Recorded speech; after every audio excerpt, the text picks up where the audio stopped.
Hi everyone. The topic that I have chosen this time is about heatwave in Canada. The news that has impacted me in recent days has been about the heat wave that has affected Canada and part of US. Canada being one of the coldest countries, but unusually on the last June 29th, record the highest temperature even reaching 49.6 degrees. Police in the Vancouver area has responded to more than 130 sudden deaths. Most were elderly or had underlying health conditions, with heat often a contributing factor.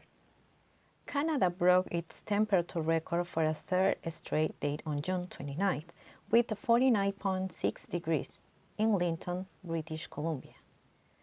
The heat over western parts of Canada and the US has been caused by a dome of static high-pressure hot air stretching from California to the Arctic territories.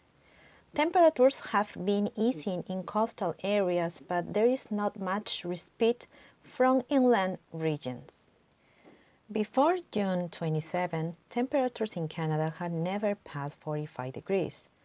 British Columbia Premier John Horgan said the hottest week the province had ever experienced had led to disastrous consequences for families and for communities.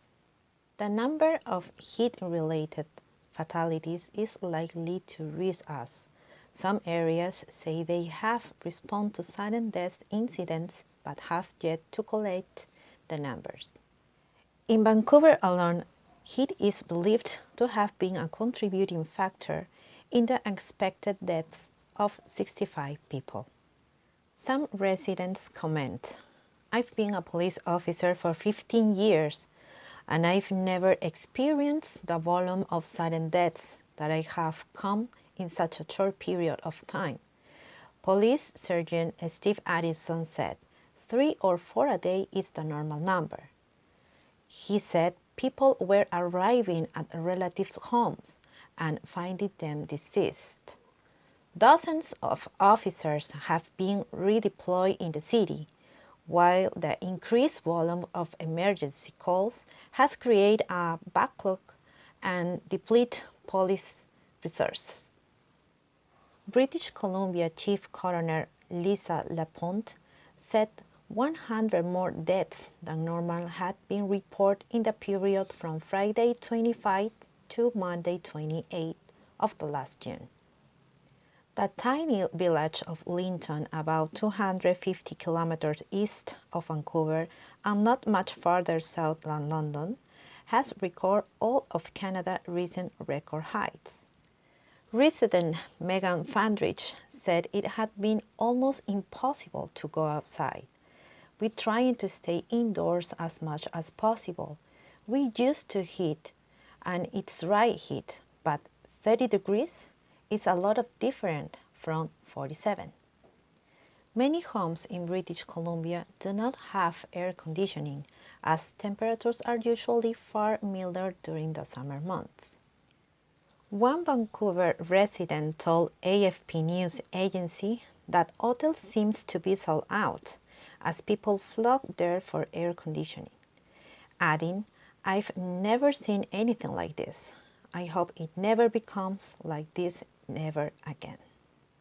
The Country Weather Service, Environment Canada, has issued heat warnings for the province of British Columbia and Alberta, along with areas of Saskatchewan, the Northwest Territories, and Manitoba. Jody Hackes, weather anchor of Global News Calgary, told the BBC that firefighters were extremely concerned at the possibility of wildfires, possibly sparked by thunderstorms that could occur as the weather pattern changes. Many people have helped by putting hydration stations and delivering food to the homeless. The Government of Canada has given the following advice about how to ward off the heat. Stay cool. It may sound obvious, but if your body hits 4 degrees, heat stroke can set in, which requires urgent medical help. as it could lead to loss of consciousness, organ failure, even death. Danger signs include sweat stopping, feeling hot but dry, and breathing difficulties. Food and water. Again, obviously, drink water and avoid diuretics like caffeine. And don't take your thirst as a guide, as you could still be dehydrating. Food with high water content is good. Having to digest heavy meals isn't. Stay in the shade, indoors if you can.